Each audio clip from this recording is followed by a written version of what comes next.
1월 22일 멤버십 라이브 파트 2 이어가도록 하겠습니다. 알트시즌 인덱스 오늘자 52를 가리키고 있습니다. 비트코인이 의미 있는 모멘텀을 선보여주는 와중에 아직 일부는 알트들이 꿈틀꿈틀하고 있지만 여전히 시작도 제대로 되지 않았다는 점을 알트시즌 인덱스를 통해서 우리가 다시 한번 느낄 수가 있습니다.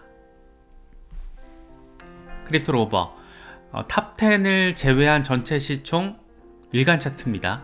알트코인은 말 그대로 언제든지 폭발 가능한 상황이다. 대칭 삼각 패턴 이 하단 지지라인까지 지금 리테스트를 진행하고 있기 때문에 여기서 폭등으로 나와주면서 급등세가 우리의 마음을 더 환하게 만들어줄 수 있을 그 가능성에 대해서 이야기를 하고 있습니다.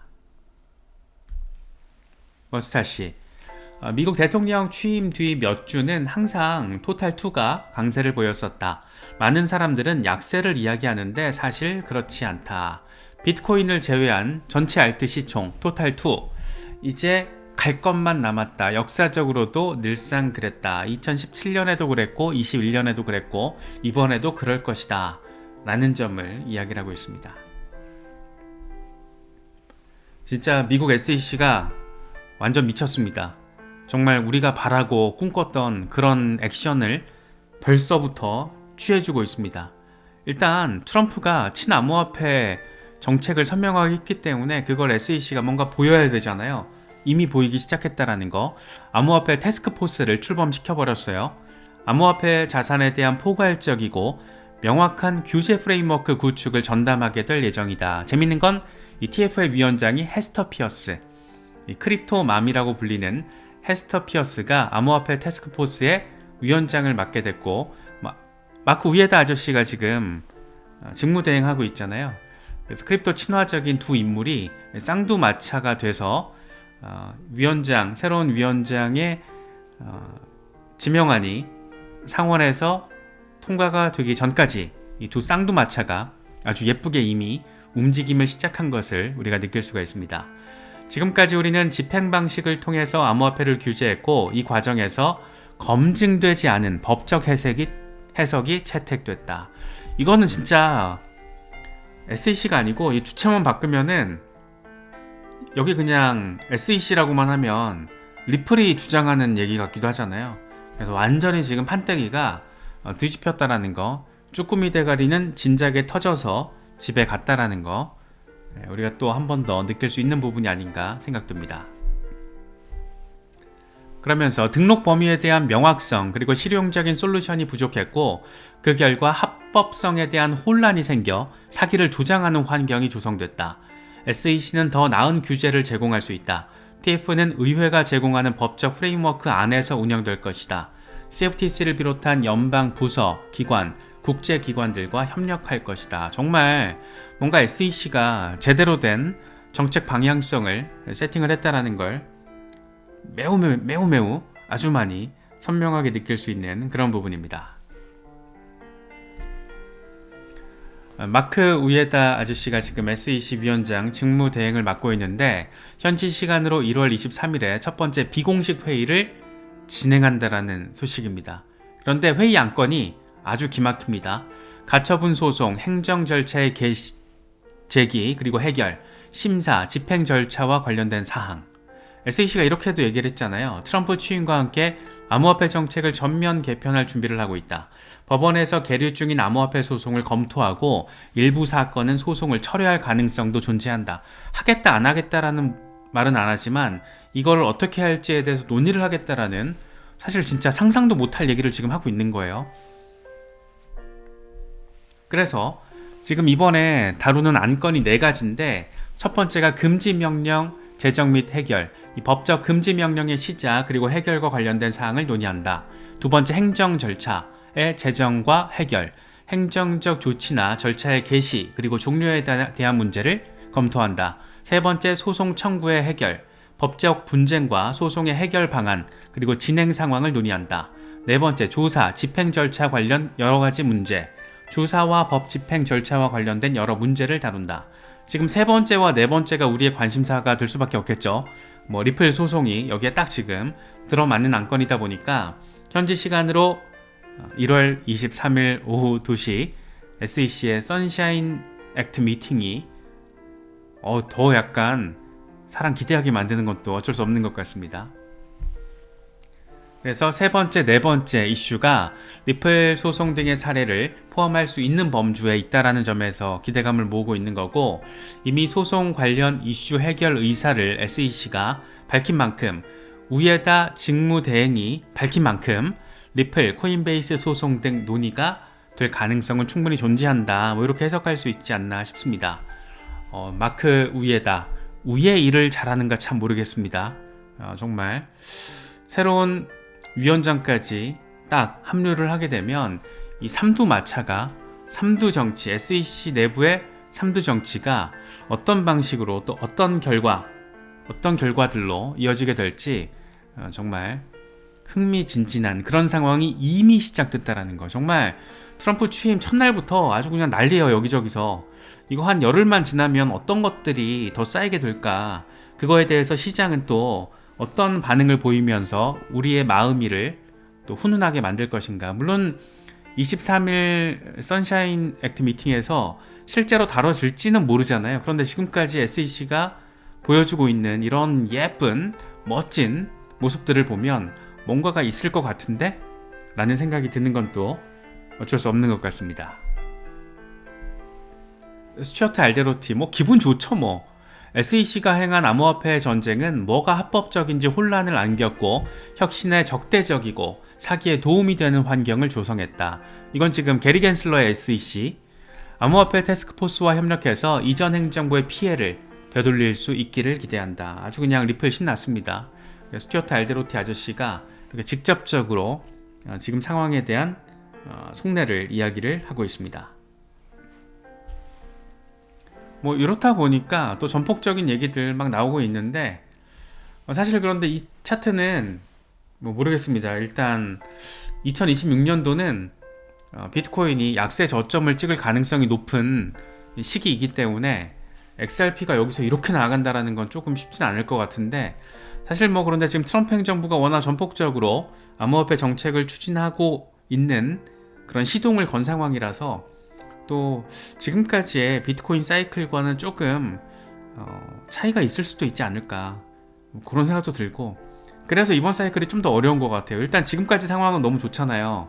훈훈하고 참 좋은데 이게 어떻게 될라나. 사실 이 패턴의 반복성, 사이클의 반복성을 기본 전제로 깔고 대응을 해왔던 시장인데, 그 사이클의 반복성에 약간 지금 차이가 생길 수 있는 첫 번째 사이클이다 보니까 참 기대도 되고 약간 잘 대응해야 될 텐데 어려움도 느껴지고 여러 가지 생각이 듭니다. 그래서 결국에는 재미없어도 이렇게 매일 빡세게 이슈 정리를 팔로우업 해야 될 수밖에 없다. 또 이런 재미없는 결과 도출이 가능하다라는 거 참고하시면 더 좋을 것 같습니다. 렉스시얼스가 지금 암호화폐 7가지에 대한 ETF를 신청을 했잖아요. 그런데 정확히 얘네들의 그 법적 기준에 대해서는 100% 이해가 되는 건 아닌데, 얘네 ETF가 다른 ETF보다 좀 더 일찍 승인이 될 수 있나 봐요. 그래서 그 얘기를 에릭 발투나스가 하고 있습니다. 이론적으로 따지면 렉스시얼스의 ETF는 리플이나 솔라나, 라이트코인 ETF보다 더 빨리 시장에 나올 수 있다. 렉스시얼스는 1940년 투자회사법에 기반해서 이번 ETF를 신청했는데, 해당 법은 특이사항이 없다라면 75일 이후 자동으로 출시를 승인하는 게 특징이다.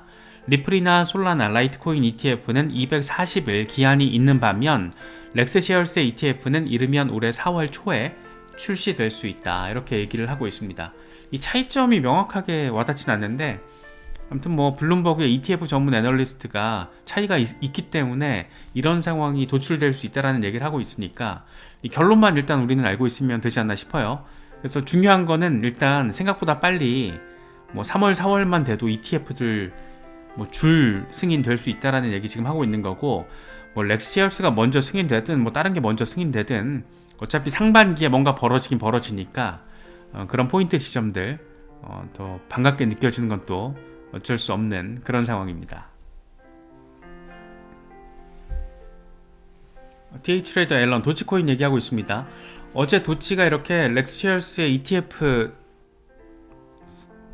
승인 신청했다라는 소식이 전해지면서 빵하고 갓캔들 하나 만들어냈는데, 일단 중요한 거는 추세 라인을 지금 돌파했기 때문에 추가적인 반등 가능성이 충분하다라는 것이고, RSI 역시 지금 뚫고 올라온 거, 모멘텀이 지금 있다라는 거죠. 그래서 도치코인, 일론 머스크 어제 또 정부 효율성 부서 도치의 그 심벌에 정말로 도치코인 심벌이 박혔더라고요. 그래서 일론 머스크가 이제 공동위원장이 아니잖아요.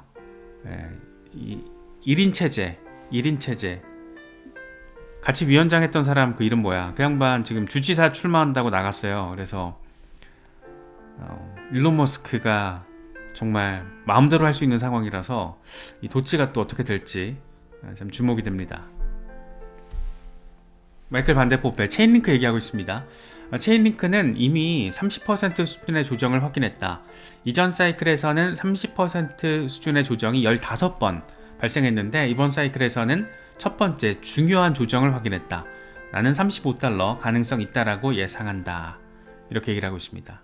체인링크, 트럼프 일가가 지금 쓸어 담기 시작하면서 상당한 주목을 받고 있는데, 이전 사이클에 체인링크가 조정이 15번이나 나왔다. 이게 참 시사하는 바가 크죠.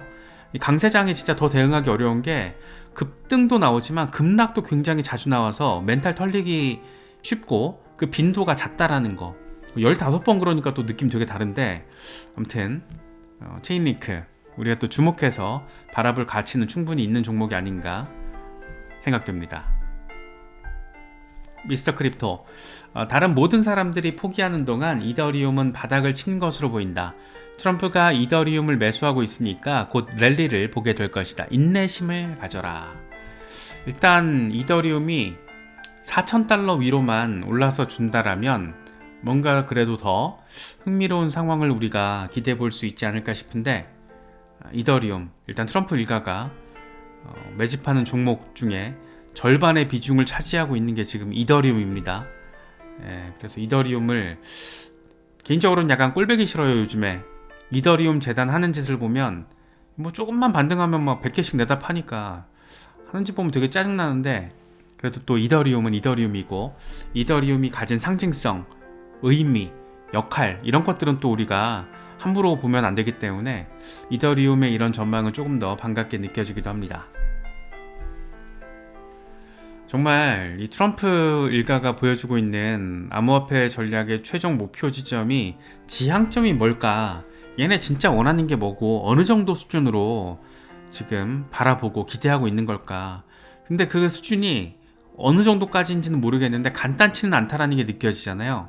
이더리움, 에이브, 체인링크, 랩드 비트코인, 에테나, 온도 뭐 이런 종목들이 지금 담겨져 있는데, 여기다가 트럼프는 자신의 민코인까지 출시를 했고, 그래서 민코인부터 비트코인까지 정말 시장에서 가장 핫하는 테마 가운데 하나였던 민코인이 진짜 이제 이 서브컬처라는 표현도 약간 서브컬처가 아니고 그냥 메인 컬처의 일부 같기도 하고, 약간 뭔가 분위기가 그렇죠.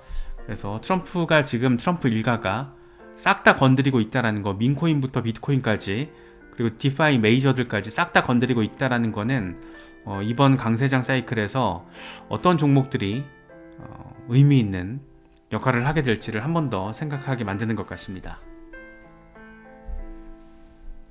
이거는 우리가 어제 짚어봤던 이미지를 조금 더 예쁘게 만들어놔서 다시 가져와 봤습니다. 조금 이 방향이 달라요.